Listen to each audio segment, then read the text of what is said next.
faut qu'on en parle. Dans les 2 dernières années, notre population a augmenté très vite. Genre, vite comme un baby boom. Et de plus en plus, il y a des acteurs de mauvaise foi qui ont exploité notre système d'immigration. Alors, on fait quelque chose de gros. On réduit le nombre d'immigrants qui vont entrer au Canada au cours des 3 prochaines années. Aujourd'hui, je vais vous expliquer ce qui s'est passé, où on a commis des erreurs et pourquoi on change les choses maintenant. Il y a 2 façons d'immigrer au Canada. Celle qui vous vient probablement en tête le plus souvent, c'est l'immigration permanente, quand une famille vient au Canada pour s'y installer et y faire sa vie. Chaque année, le gouvernement détermine le nombre de résidents permanents qu'il veut accepter.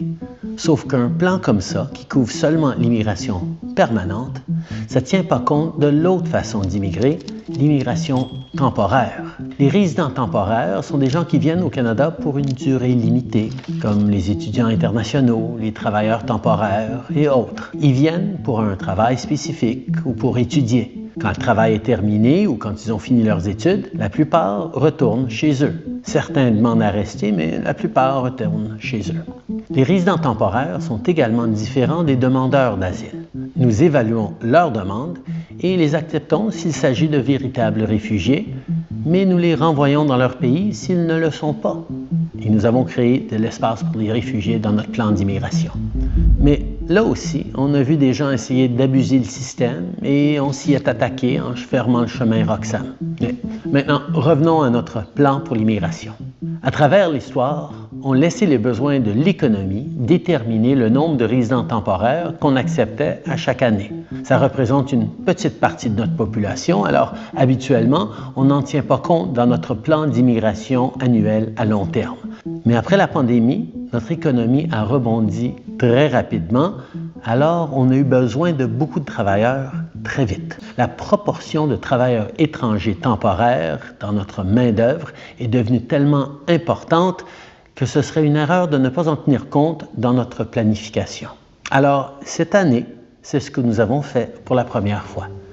On a un plan qui prévoit des cibles pour les résidents permanents et pour les résidents temporaires. Comme ça, on a le portrait complet des gens qui viennent au pays et on peut s'assurer d'avoir les logements et les infrastructures nécessaires pour les accueillir. Quand on fixe nos cibles, on regarde chaque province et territoire, on demande au premier ministre « C'est quoi vos besoins en matière de main-d'œuvre?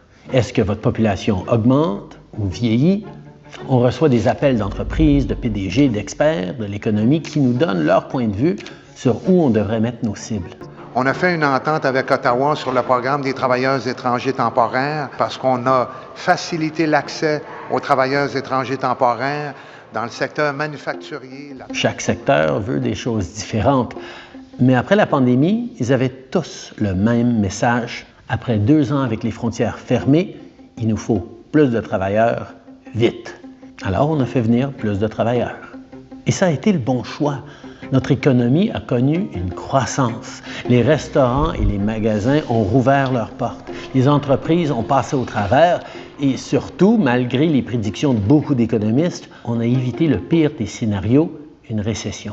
Mais il y en a qui ont vu ça comme une occasion de truquer le système. On a vu beaucoup de grandes entreprises le faire et beaucoup trop de collèges et d'universités se sont servis des étudiants étrangers pour augmenter leurs profits, parce qu'ils peuvent leur facturer des dizaines de milliers de dollars de plus pour le même diplôme. Mais on sait aussi qu'il y a de ceux qui exploitent carrément le monde.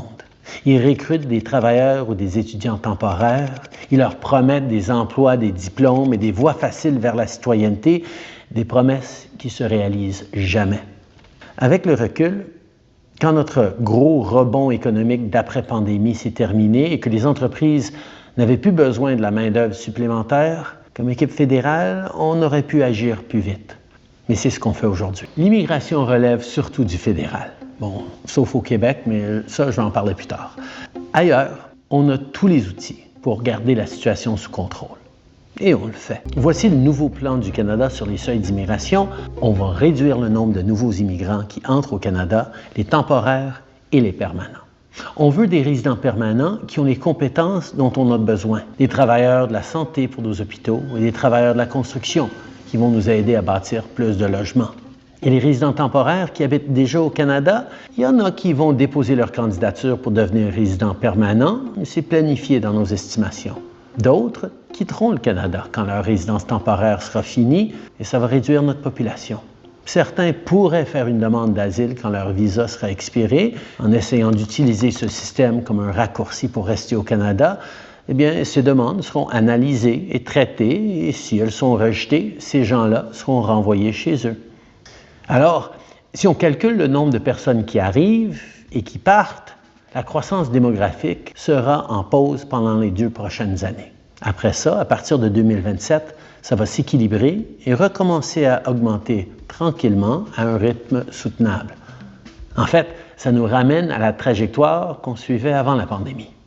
Cette pause va donner une chance à notre économie et nos communautés de rattraper la population, avec des choses comme notre plan pour construire des millions de logements de plus. On poursuit ces efforts, mais maintenant, on aura un peu plus de marge de manœuvre pendant qu'on construit. Plus de grandes entreprises vont investir dans nos travailleurs et nos jeunes au lieu de se tourner vers une main-d'œuvre étrangère qui leur coûte pas cher. Le plafond qu'on a établi pour les étudiants internationaux permet déjà de réduire le prix des loyers dans nos grandes villes et ils vont continuer de baisser tant que le plafond reste en place. On s'arrange pour que le système fonctionne pour les Canadiens et pour les nouveaux arrivants, plutôt que pour les grands magasins, les chaînes de restaurants, les consultants en immigration et les faux collèges et universités qui exploitent. Bon, maintenant, parlons du Québec. Je ne sais pas si vous le savez, mais le gouvernement du Québec a beaucoup de contrôle sur son immigration. Le Québec a ses propres cibles d'immigration permanente et sélectionne la majorité de ses immigrants temporaires. Les mesures qu'on prend vont amener une réduction de l'immigration temporaire au Québec aussi, mais le gouvernement du Québec doit agir lui aussi pour contribuer à nos objectifs communs de réduire l'immigration temporaire et protéger le français. D'ailleurs, avec notre plan, on contribue aussi à la vitalité du français à travers le Canada en augmentant nos cibles d'immigration francophone hors Québec. L'immigration est vraiment importante. On est chanceux qu'autant de gens rêvent d'habiter ici, mais pour réaliser ce rêve, il leur faut un bon emploi, un logement qui a de l'allure et des soins de santé qui sont accessibles quand ils en ont besoin. C'est pour ça que notre décision de réduire temporairement nos seuils d'immigration, c'est une décision pragmatique. L'immigration, c'est une bonne chose. Alors le Canada doit bien faire les choses.